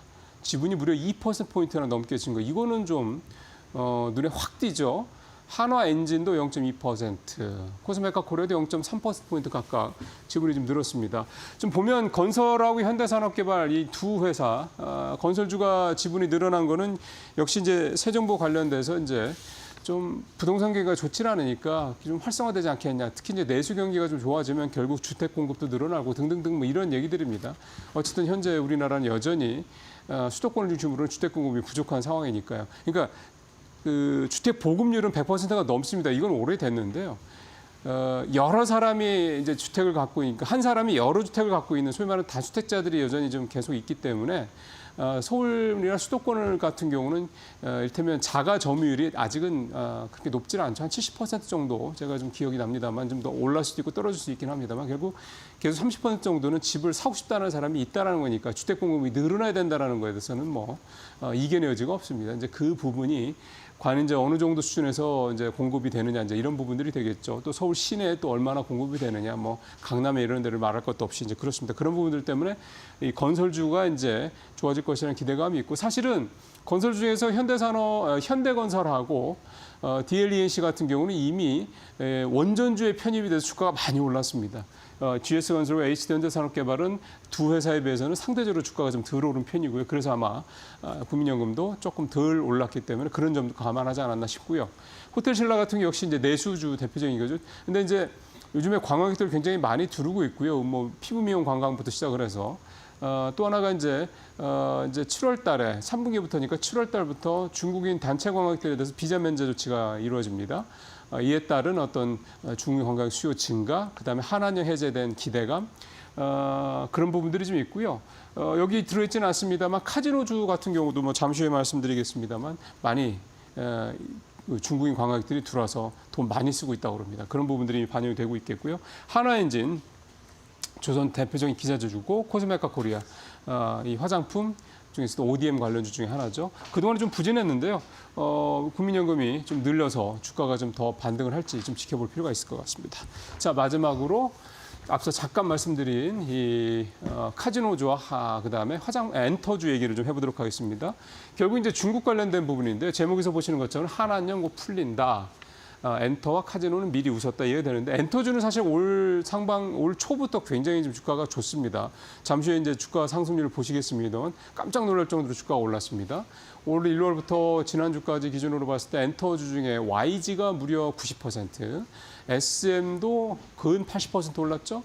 하이브도 50% 가까이 올랐고 JYP가 좀 많이 부진하긴 합니다만 JYP 같은 경우도 지금 3분기 이후에 하반기에는 좀 여러 가지 이벤트들이 좀 예상이 돼 있어서 주가가 좀 반등할 것으로 예상이 좀 되고 있고요. 근데 어쨌든 YG, SM 이 두 회사가 대형 공연들, 블랙핑크가 이제 예정이 돼 있기 때문에 그다음에 SM 같은 경우는 중국 관련돼서 지난번에 SM 지분 7%가 이상이 또 텐센트로 넘어갔지 않습니까? 그런 부분으로서 한한령 관련돼서 해제가 될 경우 가장 수혜를 받을 종목으로 엔터주가 이미 시작이 좀 된 상황이고요. 그다음에 이제 좀 전에 보셨던 이제 카지노주들 같은 경우도 카지노주들도 주가가 최근에 특히 카지노주는 최근 한두 달 사이에 주가가 많이 올랐습니다. 롯데관광개발 무려 70% 넘게 올랐고 파라다이스, GKL도 역시 30-40% 주가가 좀 각각 올랐는데 일단은 엔터주는 앞서 말씀드린 하나 이건 사실 너무 많이 말씀드려서 새삼스럽지 않고요. 카지노주 얘기는 조금 말씀을 드리면 중국인 단체 관광객들이 이제 앞서 말씀드린 대거 두르는 부분에 대한 기대감이 있고요. 그다음에 1분기 이미 사상 최대 실적을 냈습니다. 이 부분이 있고요. 그다음에 카지노 매출이 지난 5월 달에 역대 최대치를 기록을 했는데 당연히 연간 실적 전망도 줄줄이 좀 오르고 있고 그다음에 중국과 우리와 간의 항공 운항 편수가 계속 늘고 있고 이게 그거하고 그다음에 외국인 전용 카지노에 중국인 VIP 관광객들 많이 들어오고 있다고 합니다. 그래서 이게 다 코로나 이전 수준을 회복했기 때문에 카지노주도 지금 많이 올랐습니다만 이제 한한령 해제라 이런 부분들이 좀 반영이 된다고 그러면 앞으로도 조금 더 오를 수 있는 여지가 있지 않겠냐 이런 기대감들이 나오고 있습니다. 다만 엔터주도 그렇고 카지노주도 그렇고 지금까지 오른 이 상승분이 있다는 걸 감안하시면서 투자하실 때 좀 고려를 하실 필요는 분명히 있다. 지금까지 주가가 아주 낮은 상태는 아니다. 이 부분 감안하시면 투자하시면 좋을 것 같습니다. 네, 뉴스브리핑 마치겠습니다.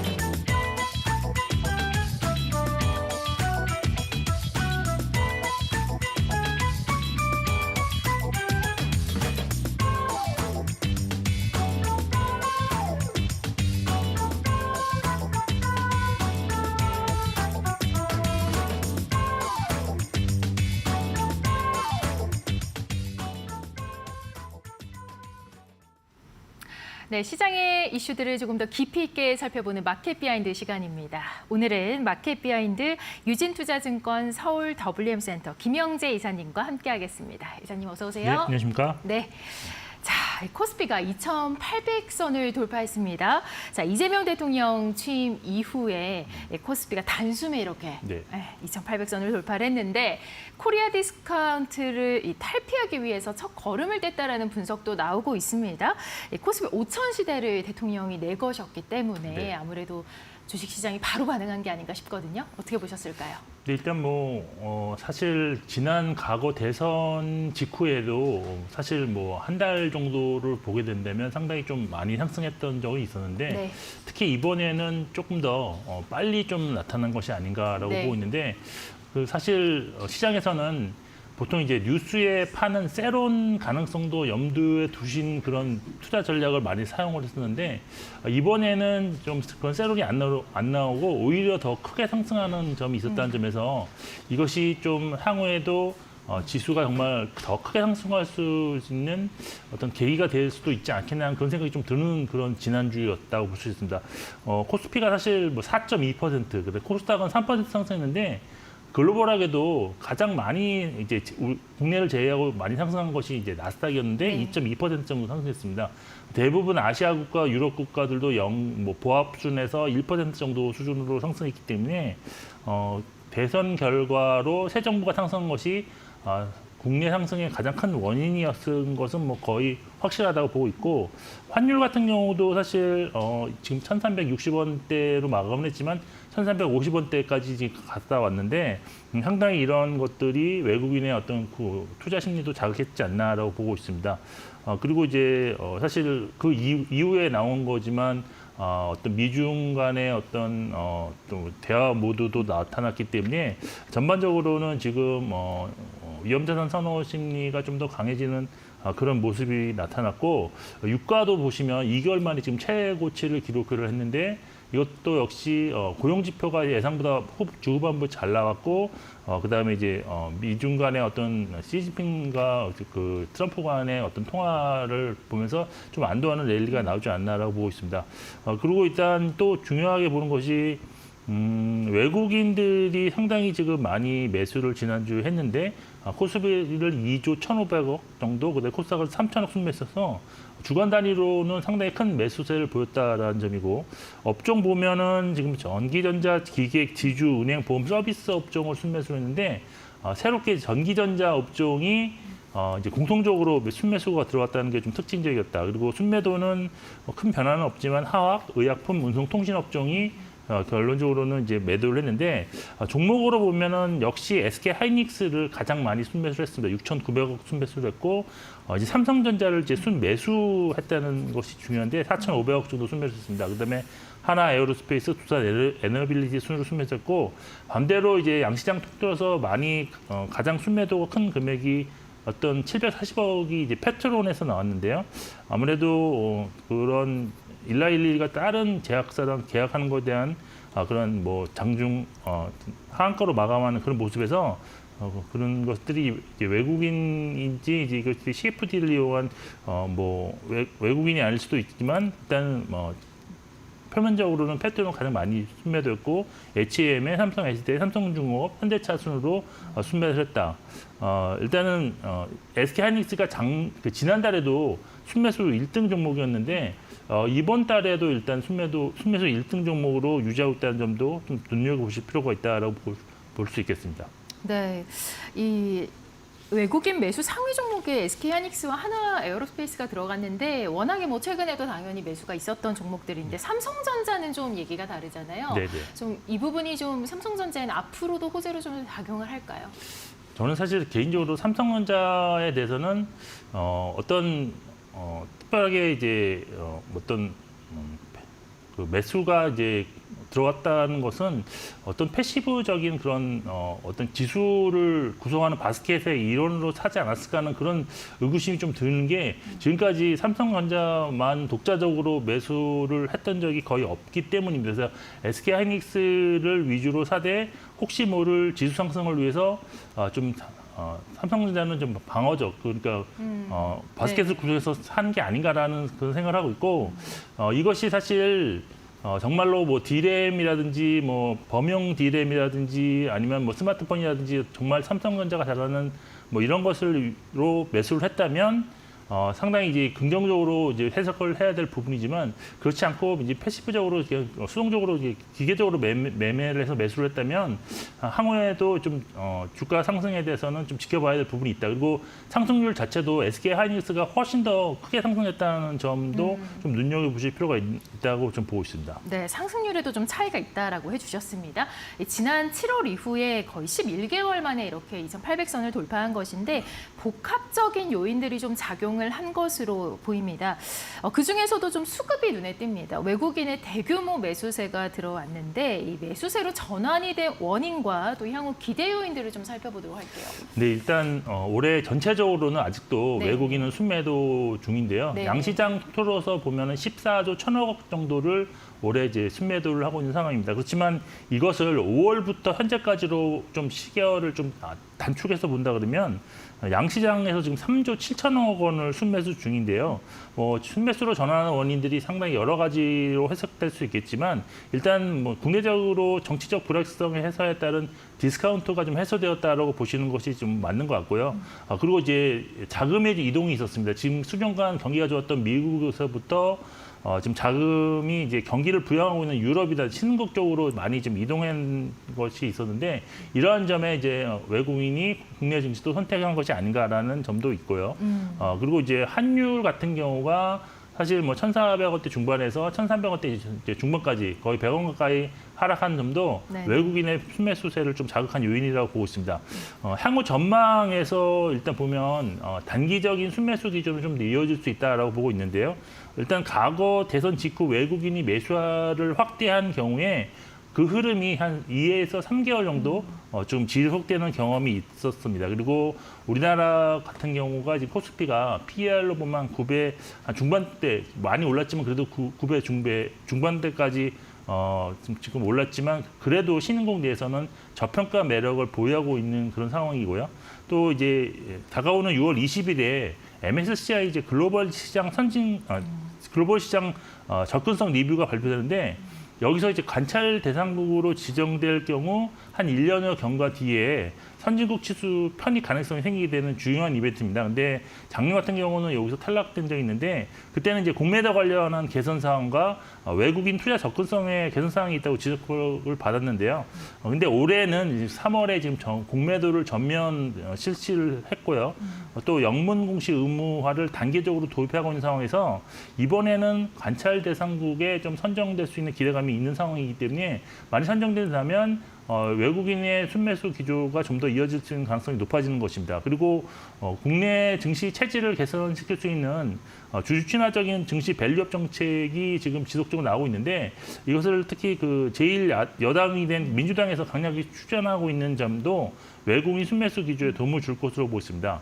일단 외국인 순매수와 관련해서는 사실 전통적으로 순매수를 하는 그런 외국인 선호 종목도 있을 수 있고요. 또 최근 주가를 움직일 수 있는 모멘텀이 살아있는 종목도 외국인이 지금 매매를 하고 있다는 점에서 이 둘을 좀 혼합해서 매매하는 전략이 좋아 보이는데 일단 대상 선정 요건으로 본다면 소형주보다는 중형주 이상의 좀 큰 사이즈의 그런 시총 사이즈 종목 중에서 고르셔야 될 것 같고 상대적으로 낮은 PBR 수준으로 약간 저평가 매력이 있는 종목들 그리고 향후 실적이 좋아질 것으로 예상되는 종목을 투자 대상으로 좀 압축해서 선정하는 것이 좋아 보입니다. 개인적으로는 이러한 종목들의 교집합으로 유통이라든지 유틸리티 중에서 종목들이 많이 있다고 보고 있는데요. 또 금융주 내에서도 이러한 요건에 부합하는 종목들이 많이 있기 때문에 좀 살펴보시면서 이제 외국인 수급을 보시면서 매매하신다면 크게 무리가 없을 것 같습니다. 네, 이 외국인 매수세가 대선 직후에 2, 3개월이 지속된 이 경향이 있다라고 말씀을 해주셔서 앞으로 2, 3개월이 상당히 좀 주목이 될 것 같고 또 투자 전략도 중형주 위주로라고 말씀을 해주셨습니다. 점점 이 코스피의 매기가 돌고 있다라고 느낌이 들기는 하는데 이 무엇보다도 이 대선에 대한 대통령의 공약이 있었지 않습니까? 네네. 그 공약에 영향을 받는 이 정책 수혜주들이 좀 아무래도 주목이 될 것 같습니다. 어떤 업종들이 있을지 어떤 종목들이 있을지 한번 짚어주시죠. 네, 지금 이제 새 정부가 출범한 지 이제 벌써 이제 2주차가 되는데요. 사실 그 이전에도 정책 관련주들의 움직임 상당히 좋았는데 아까도 서두에도 말씀드렸지만 이제 대통령이 당선되고 나서 이후에 오히려 더 주가가 강해지는 그런 모습이 나타났다고 볼 수가 있습니다. 뭐 새 정부 관련해서 투자 키워드가 뭐 여러 가지가 있는데 저는 개인적으로 AI랑 반도체, 그다음에 에너지 고속도로, 상법 개정, 추경이 좀 중요한 포인트라고 보고 있는데요. 그중에서 AI와 상법 개정, 추경 위주로 좀 살펴보도록 하겠습니다. 먼저 AI와 관련해서는 공약으로서 내세운 것은 정부와 민간이 100조 원을 투자를 해서 펀드를 조성하겠다. 그리고 GPU 5만 개를 확보하고 AI 고속도로 등과 같은 인프라를 확충해서 전 국민이 무료로 사용할 수 있는 한국판 챗 GPT를 보급하겠다. 그리고 각종 규제 완화와 함께 인재 양성을 하겠다는 것이 이 공약의 큰 요점이라고 할 수 있겠습니다. 관련해서 이제 국내 증시에서는 어떤 업종을 봐야 되느냐 봅니다. 그러면 일단 AI를 이용해서 진단과 이제 원격 진료가 가능한 헬스케어 업종이 일단 투자 포인트 대상으로 될 수 있겠고요. 또 AI를 활용해서 최적의 상품을 제안할 수 있는 금융 업종이라든지 또 AI 디지털 교과서 도입과 AI 교육 의무화 등과 관련해서는 교육 업종과 소프트웨어 업종이 수혜를 보고 있고 최근 관련 종목들 상승도 좀 크게 나타나고 있는 상황입니다.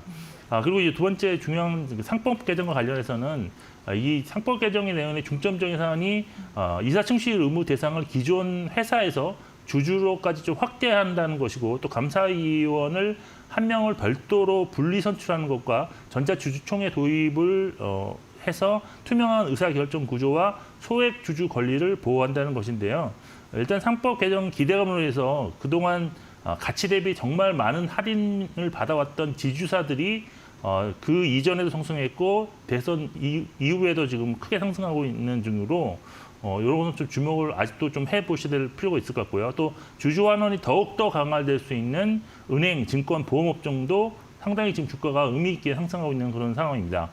그리고 이제 마지막으로 추경과 관련해서는 30조 원대, 많게는 50조 원도 얘기가 있는데 30조 원대 슈퍼 추경 편성이 지금 추진되고 있는데요.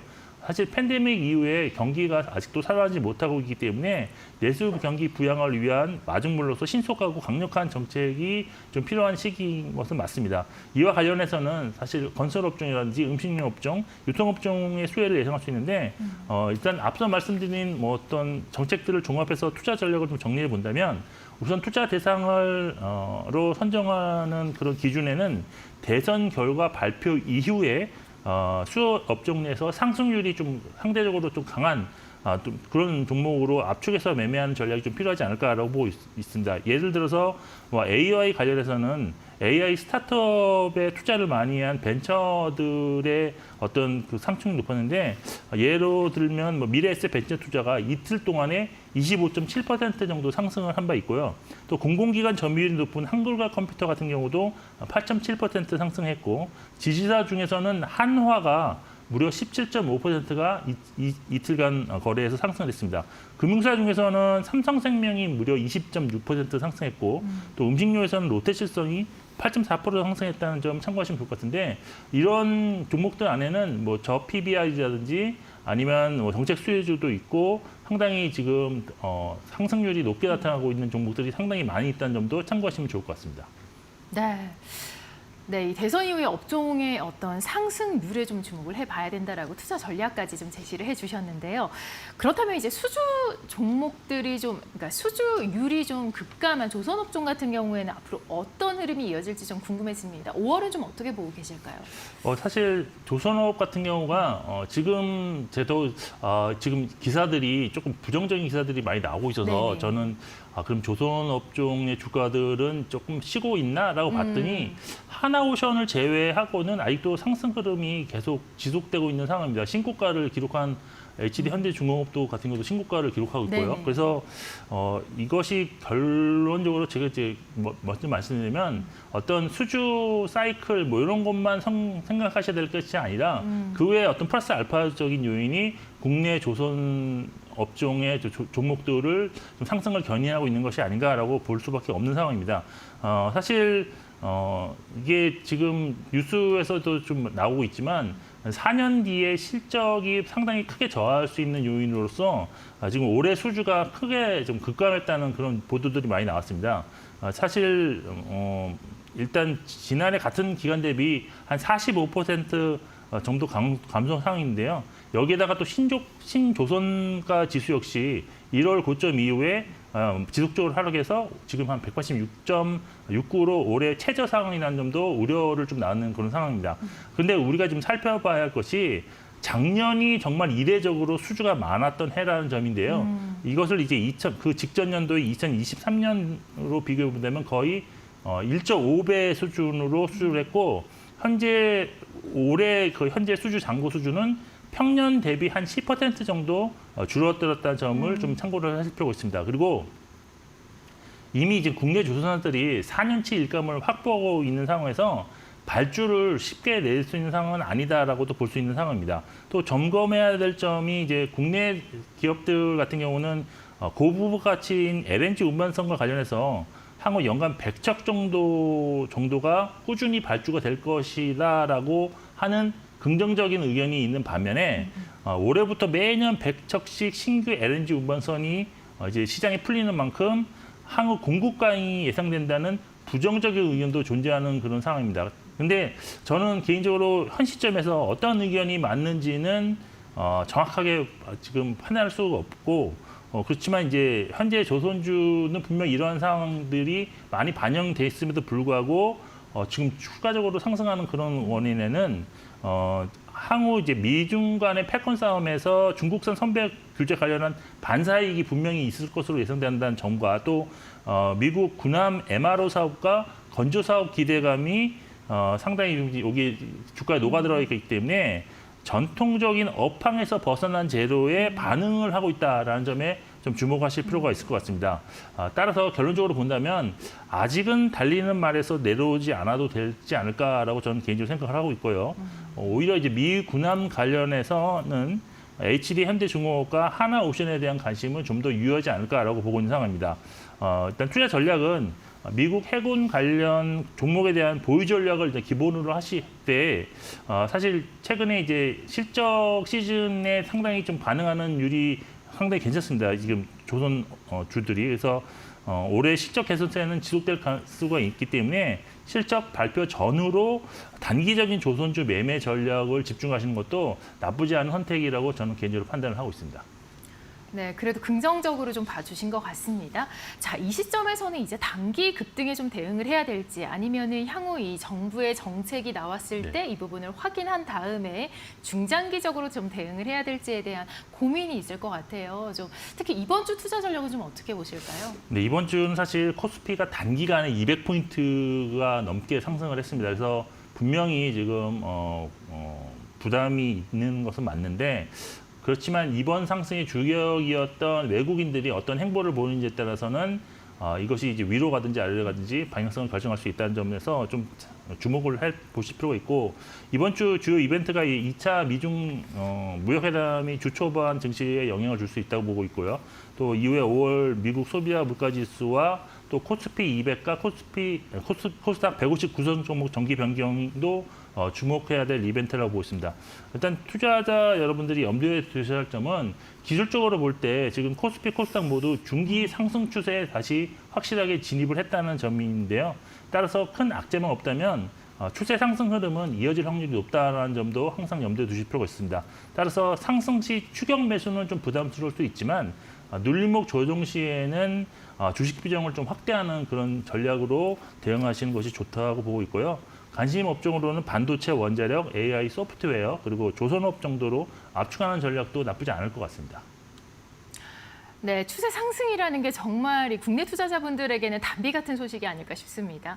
자, 오늘 시장에 깊이 있는 분석 들어봤습니다. 김영재 유진투자증권 서울 WM센터 이사님과 함께했습니다. 고맙습니다. 네, 잠시 후 마켓나우 1부가 시작됩니다. 시청해주신 여러분 고맙습니다.